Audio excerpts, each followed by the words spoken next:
Hi guys, so I'm back with another video, and today I'm actually going to be reading from the book Shaken to Become Unshaken, which is my book. You can buy it on Amazon if you just look at the name, Johnna Murray, and if you type that into Amazon, then it should pop up.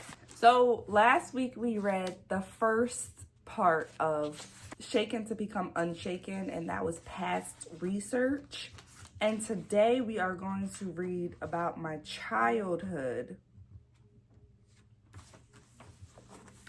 So, this is where we're at. Childhood, right there. Let's just jump right into it. One day, my daughter was telling my mom how I was going to paint her hair purple, pink, and gold for her birthday. I planned to get colored natural hair wax that washes out easily. When I was a young girl, my mom was strictly against adding anything to your body that you weren't born with. So when my daughter told my mom what color she would get her hair, my mom thought she meant permanent hair dye. My mom was in shock. So I quickly informed my mom that it was washable hair colored wax. Then we got into a discussion of our different beliefs from when I was growing up. She told me how I was often rebellious, and I told her how I thought she was controlling at times. This got me thinking about parental views of life versus a child's views of life. Growing up, I relied on my parents' judgment for validation in my life decisions. I read a lot of books growing up. In fact, I learned most life experiences through books. Lack of life experience means no life growth. I grew up very sheltered.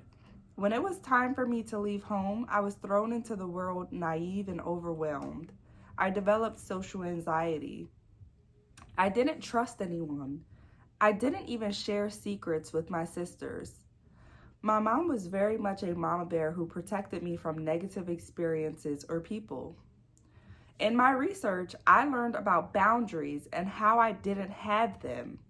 It was harder for me to acknowledge the terms no, I don't like that, or this is what I want to do. It was hard for me to trust myself, therefore I did not take control or ownership of my own life. I learned that I needed to have more confidence. I was at a point where I had to learn what it was like in this world by myself, attached to no relationships. I relied on my own guidance. Many people know things, but at this point I was certain, and I've confirmed my life wasn't one of those things many people know. I've questioned and second-guessed myself my whole life. I was taught how to follow the rules, but I didn't know that I could be the one to make the rules. You can't take on the whole world, but you can take on your world, one day at a time. Growing up, my mom wanted to make sure her kids had everything they ever needed. If we didn't, then she'd figure out a way. She did that for years, and she had to be in control and run her household. Sometimes she may have been over the top, but for the most part, I was used to her being in control. You know the saying, moms know best? I went to my mom for a lot of life's questions. That's what moms are for, to be your guide, to help guide you in life. But when I started my research, I realized that there's a lot about my life that my mom doesn't know. I didn't grow up telling her my secrets, even as an adult. So I started thinking it was time for me to answer my own life's questions. I was falling, tripping, and stumbling in life because I kept expecting someone to catch me or lead the way. I needed to stop asking others for direction and advice. I realized what I wanted to know was in me. I had been relying on people who were not even on the same journey as me to help me. I didn't get out much growing up. Other than school, I had never had much of a social life. Even in school, I was the kid the teacher had to call on because I didn't talk. I had friends, of course, but I kept my circle of friends small. I was very shy, and in school, especially anywhere there were a lot of people. I was never shy with family, of course, but I always kept a diary. How many teen movies are there with children living secret lives?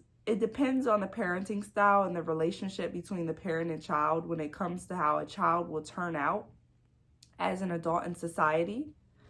Have conversations with your children. Treat them as adults when it comes to respect, privacy, and boundaries.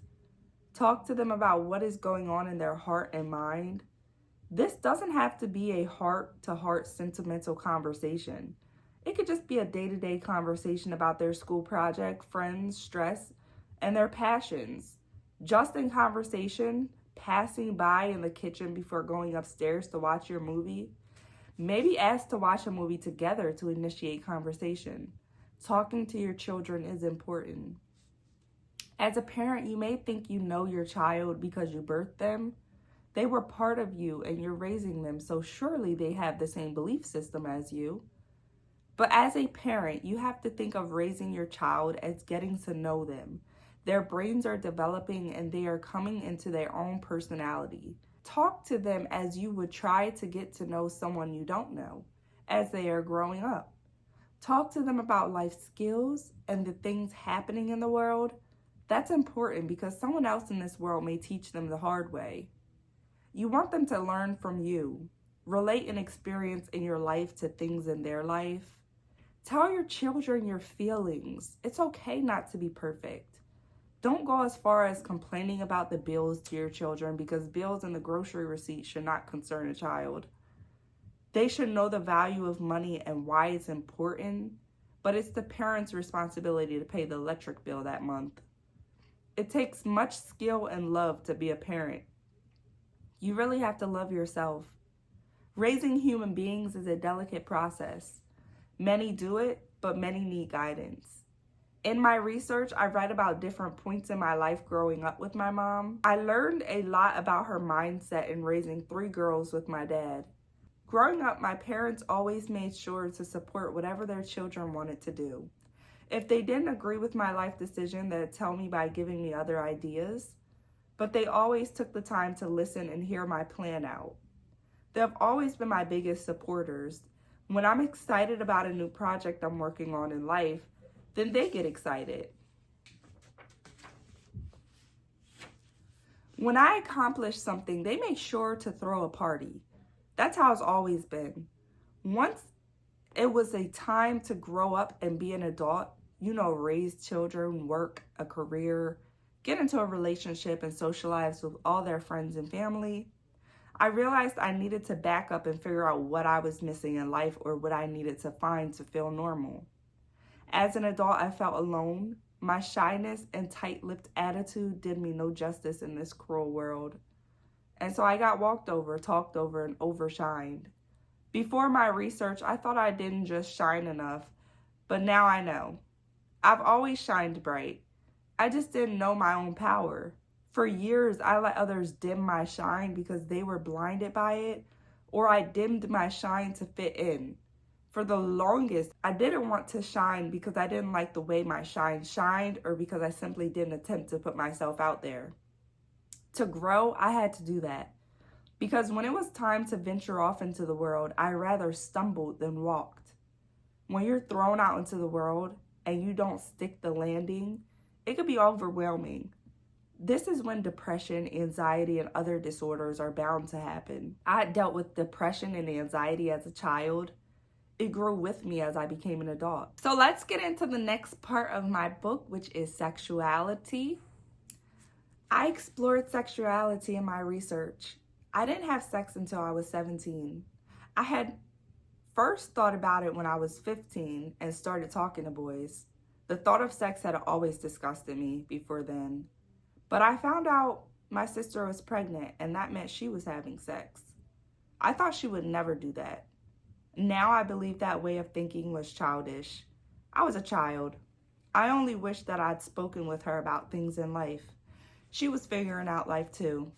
I was the same age when I had my child and she had her first child. 19. I wanted to have it all figured out at that age, but I didn't. I wish I would have known how powerful my vagina was, how good it can make me feel, and how good it can make someone else feel. I wish I knew that those feelings were so powerful that they could run the world. When I say run the world, I mean a woman can run the world. Yes, a woman should have been president a long time ago, if you ask me. Women are the backbone of men. Women stand behind men. Therefore, they are not recognized. I'm not saying it's a bad thing to stand behind your man. You should, as your man should stand behind you. What I'm saying is that the way the world works will humble you very quickly. The man is recognized before the woman. That's the way it is. So to live in this world as a woman, you have to build a world of your own, which starts in your household. You pick your man, preferably a successful one, to add to your success. Notice how I said add, because you never need a man for nothing. Next, you have babies if you choose. You cheer your partner on his journey as he cheers you on your journey. The two of you are not on the same journey, you see. You are learning life.